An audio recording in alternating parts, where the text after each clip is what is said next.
Hi, I'm Katie Wilson and you are watching A News. Here are the top stories. Donald Trump says the US will sign a Ukraine minerals deal soon. Heathrow Airport closed by a huge fire at a power station, with global flight schedules and cargo operations disrupted. The Sudanese army seizes full control of the presidential palace in Khartoum.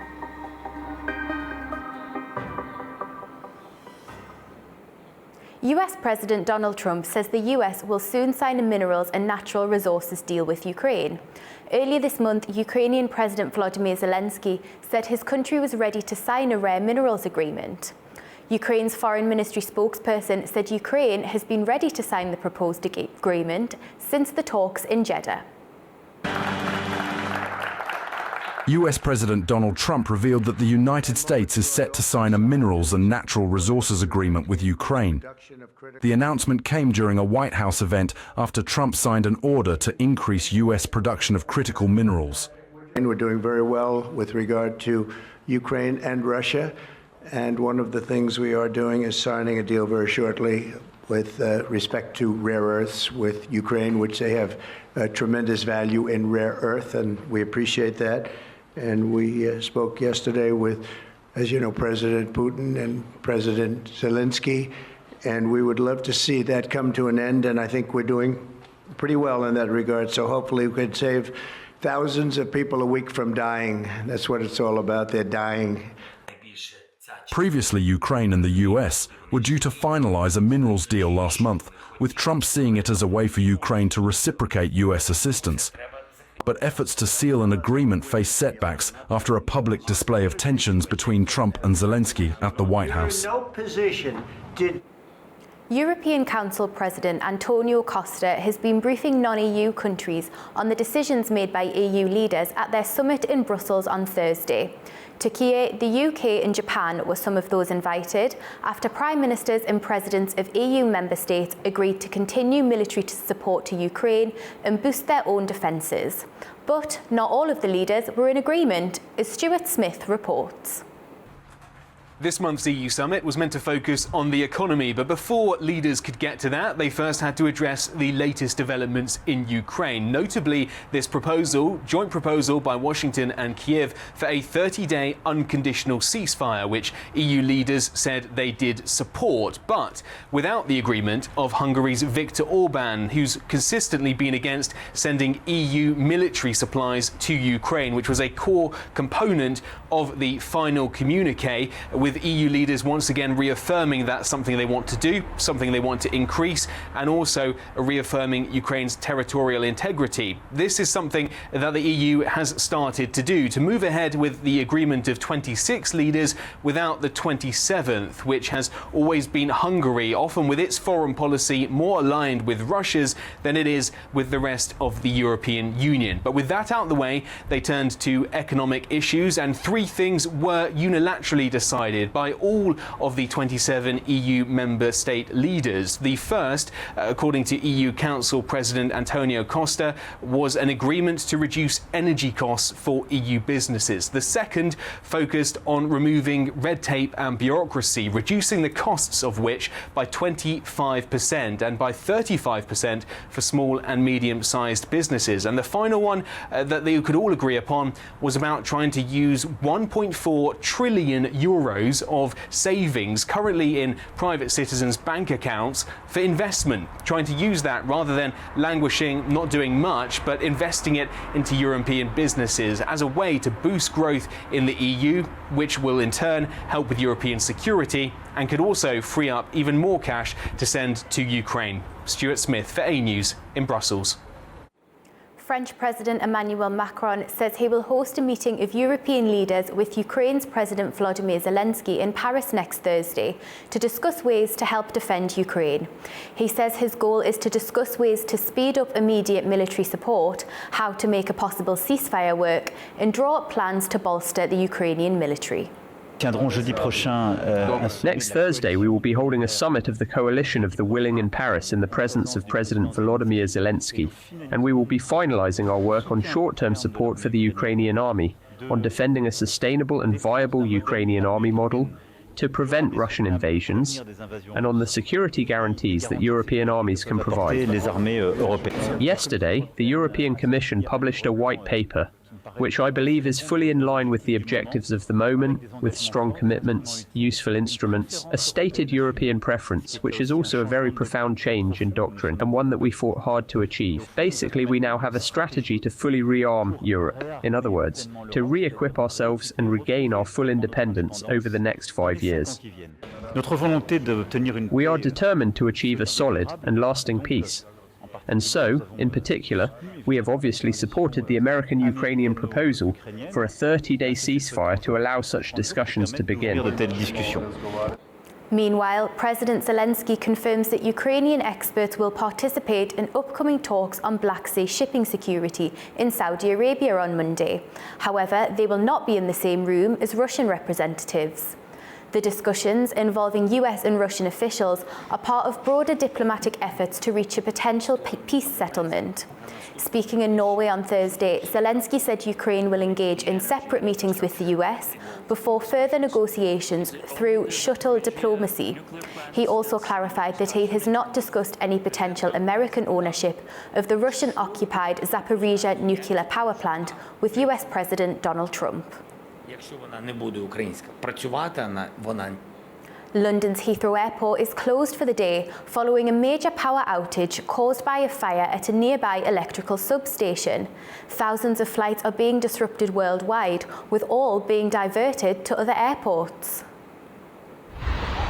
London's Heathrow Airport has been forced to shut down until midnight on Friday. It's after a fire at a nearby electrical substation. The blaze has knocked out power to the airport, causing massive disruptions to flights and affecting thousands of travellers. Around 70 firefighters battled the flames, which sent huge plumes of smoke into the sky. Approximately 150 people have been evacuated from surrounding buildings, and tens of thousands of homes and businesses in the area have been left without power, according to the national grid. Heathrow is Europe's busiest airport and the world's second busiest behind Dubai. It typically serves journeys to more than 230 destinations in nearly 90 countries. It handles more than 1,300 flights daily. Yeah, it's tough. It's obviously a Friday, so I'll still get home tomorrow, hopefully. It'll just take me an extra day to get back to my wife and my daughter, and they're probably, wishing I would get home already. But I think I'll take the day. I don't know. Maybe I'll do something. Maybe I'll go explore somewhere. I don't know. I'm gonna try to make the best of it.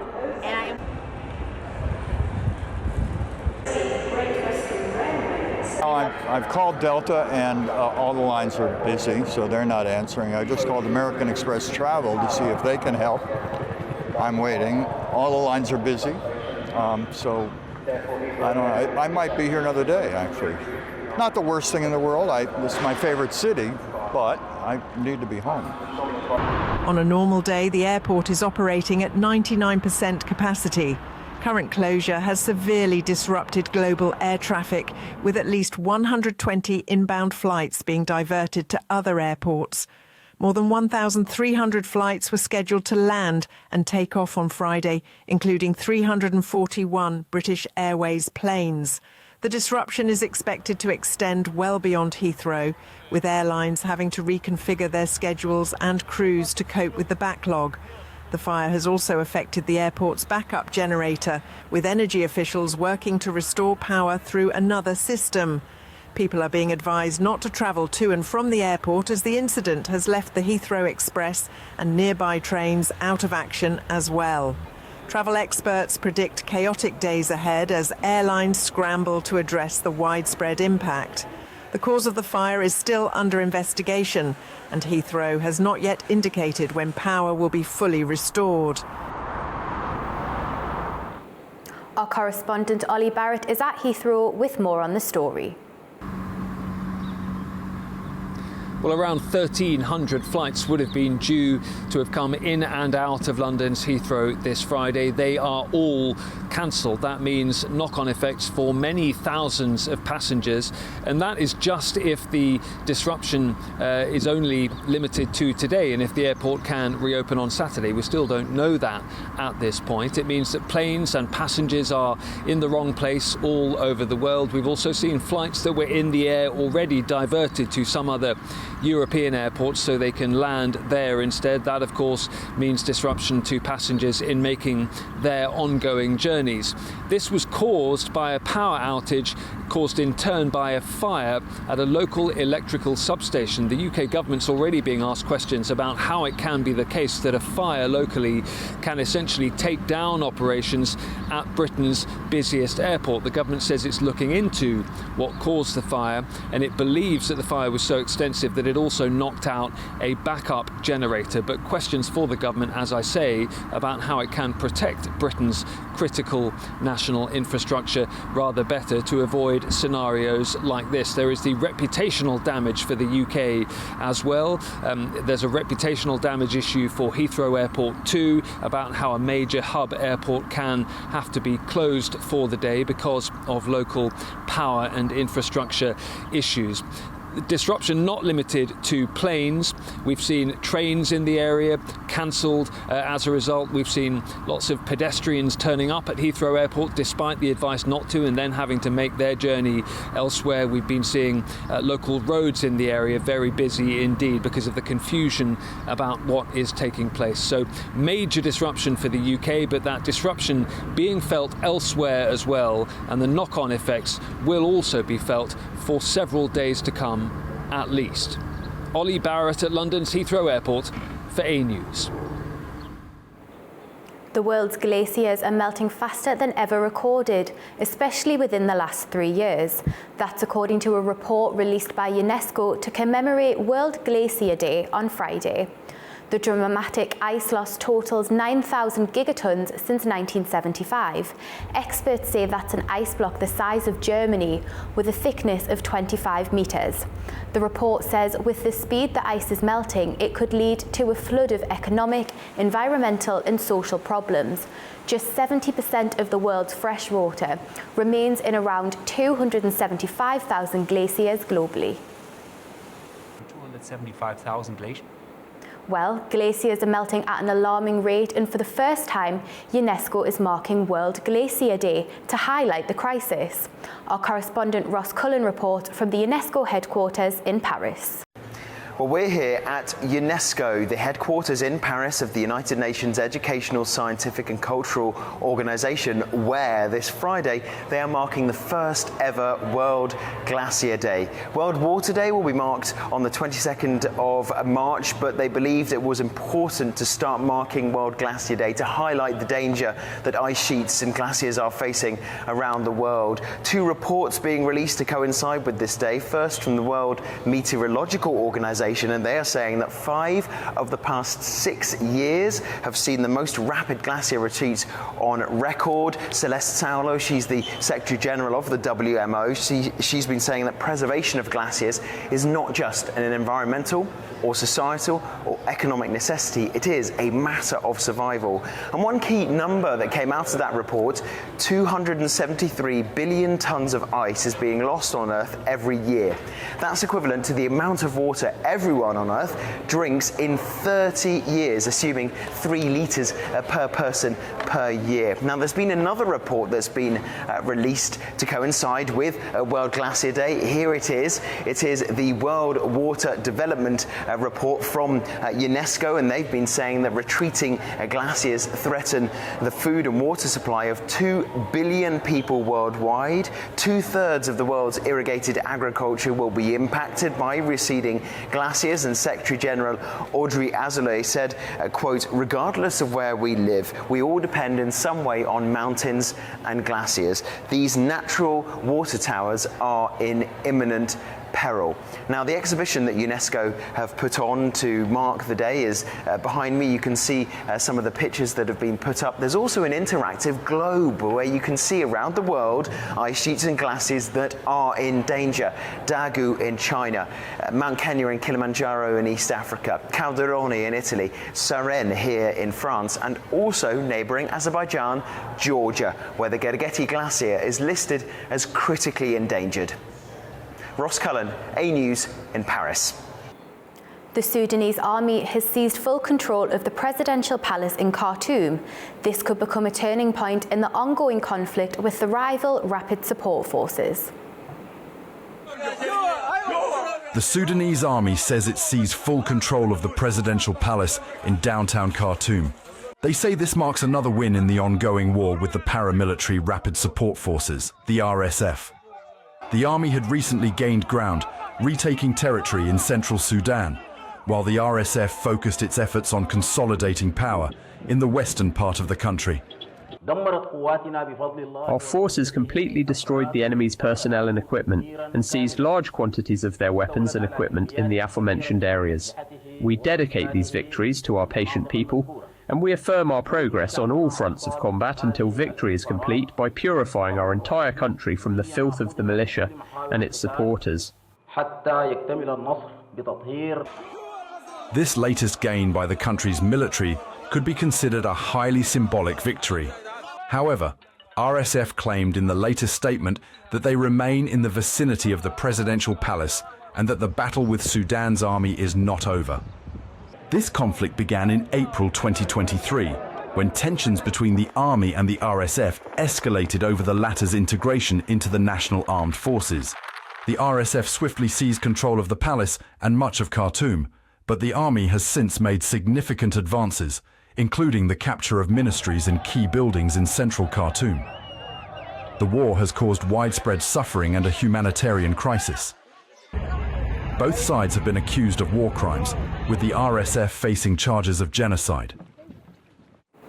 The M23 rebels have captured a mineral-rich town in the east of the Democratic Republic of Congo, a day after the presidents of Rwanda and Congo announced an immediate ceasefire in Qatar.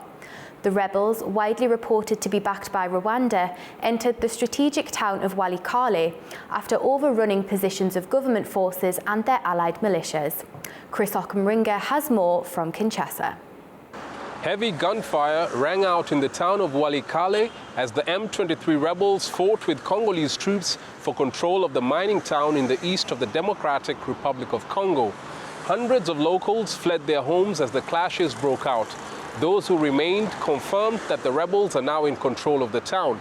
The rebels' offensive comes a day after Rwanda's President Paul Kagame and his Congolese counterpart Felix Tshisekedi met in Qatar and called for an immediate ceasefire. The rebels' seizure of the town has worsened the humanitarian crisis in eastern DRC. They are now in control of a road linking to 4 provinces in eastern DRC. Congolese authorities accuse Rwanda of backing the rebels in order to plunder their minerals. Rwanda has denied the charge, but UN experts say they found evidence of Rwandan troops fighting alongside the rebels. The fighting has claimed thousands of lives and displaced more than 3 million people since 2021. Chris Ochamringa, A News, Kinshasa. The International Olympic Committee has elected its first ever female president.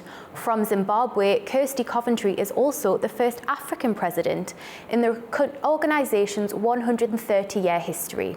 The swimming champion is set to navigate significant challenges, including political complexities within sport.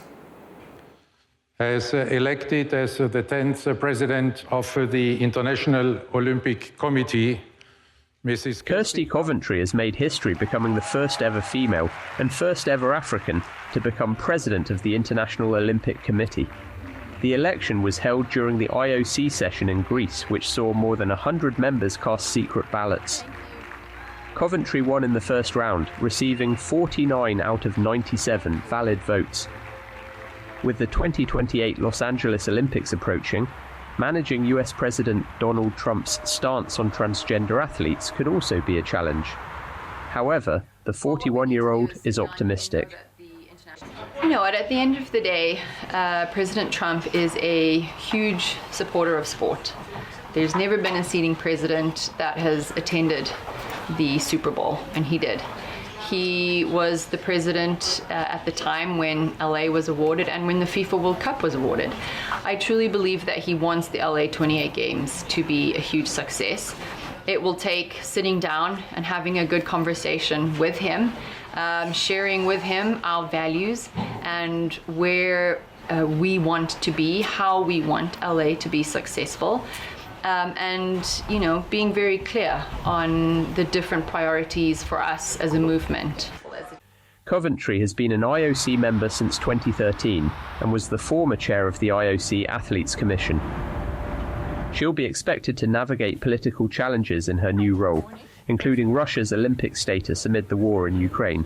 A former Olympic swimming champion with 7 medals, including 2 golds, she's one of Africa's top athletes and the second youngest IOC president.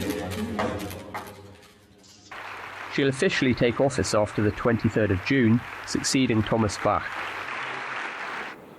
Europe is stepping up pressure on Chinese electric vehicle manufacturers.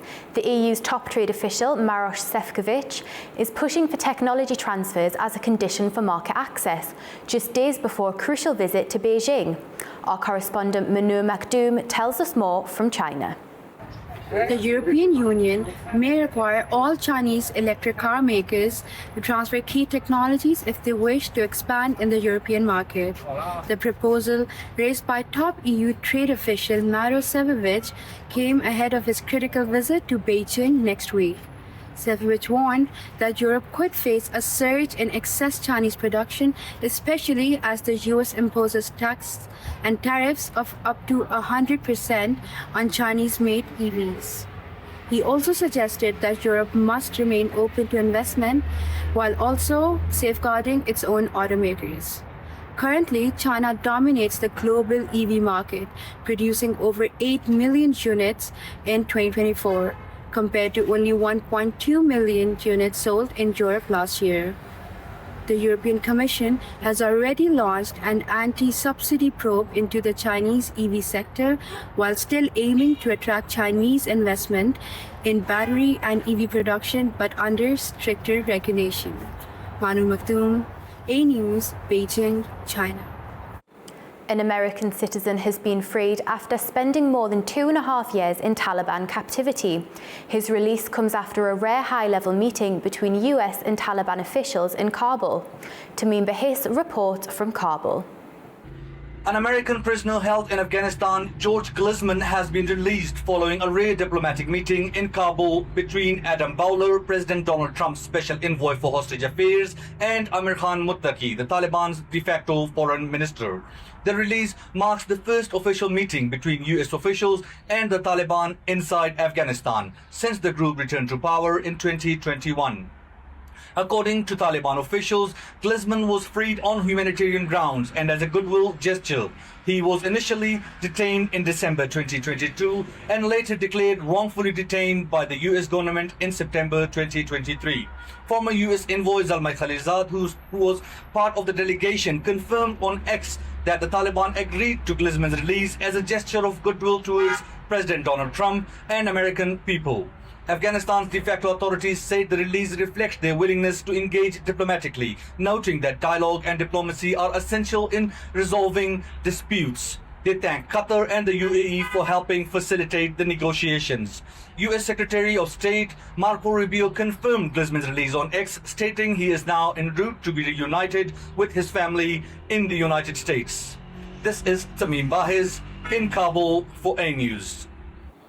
Pakistan is intensifying its crackdown on Afghan refugees, enforcing a March 31st deadline for voluntary returns.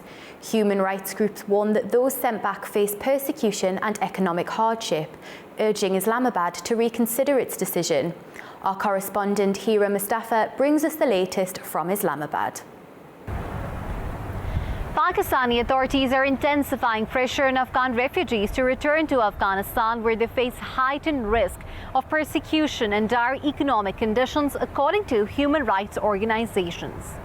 The government has declared that the March 31st deadline for the voluntary return of Afghan refugees will not be extended. Mass deportations will begin on April 1st, with Pakistan expelling all remaining Afghan refugees. This has prompted Human Rights Watch to urge Islamabad to stop coercing Afghan refugees and allow those at risk to seek protection. This appeal comes as reports of arrest and forced deportations are mounting. The Afghan embassy in Islamabad is accusing authorities of arresting Afghan citizens in the cities of Islamabad and Rawalpindi. However, Pakistani authorities denied these allegations, stating they're only facilitating the voluntary return of Afghans. Following the 2021 Taliban takeover, more than 500,000 Afghans entered Pakistan without legal documents, with many hoping for resettlement in the US and elsewhere. The country's Foreign Office has been directed to liaise with foreign embassies to expedite the relocation process. If immediate arrangements cannot be made, the individual seeking resettlement will have to be repatriated to Afghanistan. Intelligence agencies, including the ISI and IB, will monitor the relocation plan's implementation. Experts warn that Pakistan's expulsion amid slow resettlement could severely strain diplomatic ties, resulting in suffering for communities on both sides of the border who rely on each other for trade and basic sustenance. Hira Mustafa for A News in Islamabad. As winter gives way to spring, millions around the world come together to celebrate Nowruz, an ancient festival symbolising renewal, unity and cultural heritage. Recognised by UNESCO, today officially marks International Nowruz Day. This timeless tradition continues to inspire hope, peace and togetherness across generations and borders. With roots tracing back over 3,000 years, Nowruz marks the arrival of spring and is observed by diverse communities across the Caucasus, Iran, Central Asia, the Balkans and beyond. Celebrated on the vernal equinox, it is more than just a seasonal shift. It is a cultural and spiritual tradition that fosters unity, renewal and shared heritage. In Azerbaijan, where Nowruz is a national holiday, the festivities blend ancient traditions with a modern spirit. Families prepare the symbolic table, jump over bonfires as part of the 4 Tuesdays rituals leading up to Nowruz, and gather with loved ones to welcome the new year. Public celebrations, music and dance fill the streets, reflecting the deep-rooted significance of the holiday in Azerbaijani culture. From Baku to Tehran, from Samarkand to Istanbul, Nowruz carries deep meaning for millions who use this time to cleanse, reconnect and embrace new beginnings. Recognizing its importance, UNESCO inscribed Nowruz on its representative list of the intangible cultural heritage of humanity in 2009, and in 2010 the United Nations declared March 21st as the International Day of Nowruz. United Nations Secretary-General Antonio Guterres has called Nowruz a precious gift, emphasizing its message of peace and solidarity in a world too often marked by division. Nowruz celebrates new beginnings. It marks the rebirth of nature, the renewal of hope, and the arrival of spring. In our world of conflict, division, and strife, the spirit of Nowruz is a precious gift. I offer my best wishes to everyone celebrating Nowruz. Leaders across the globe echo this sentiment, highlighting Nowruz as an opportunity to bridge divides and strengthen cultural bonds. As millions light bonfires, share festive meals, and welcome the new year with hope, Nowruz stands as a timeless testament to the resilience of tradition and the enduring power of cultural unity. Nowruz celebrations are in full swing here in Azerbaijan. People have gathered with family and friends to mark this ancient festival, embracing traditions of renewal, unity and joy. Nowruz festive decorations brighten the streets of Baku, creating a lively atmosphere. Despite the cool weather, families are out enjoying the celebrations before heading home to continue the festivities. It's very beautiful overall. It feels prosperous. It brings smiles to people's faces, and the decorations are lovely. The most important thing is that our people always keep smiling. I wish everyone warmth, abundance, and prosperity. While the cool breeze lingers, the holiday spirit remains strong. Many families are taking a stroll through the festive areas, embracing the joy of the season. It's nice, the atmosphere is great, it's just a bit windy, but that doesn't bother us. We went out for a walk with my family and we'll celebrate the holiday at home later.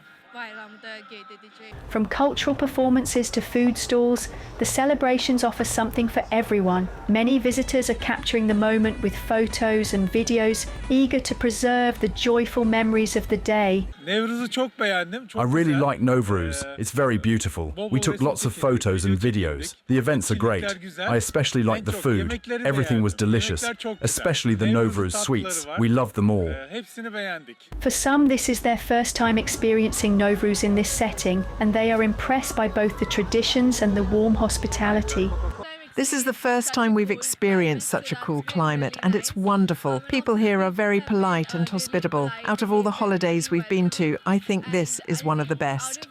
But for many, Novruz is also a time of nostalgia, bringing back memories of childhood traditions, lighting bonfires, playing games, and embracing the festive spirit in a different way.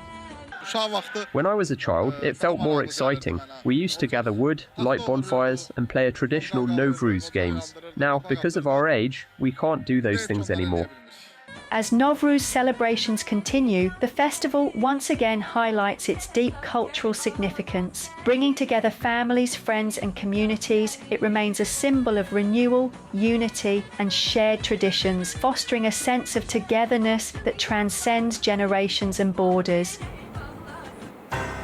That's all we have for now. Thank you for watching and stay tuned to A News.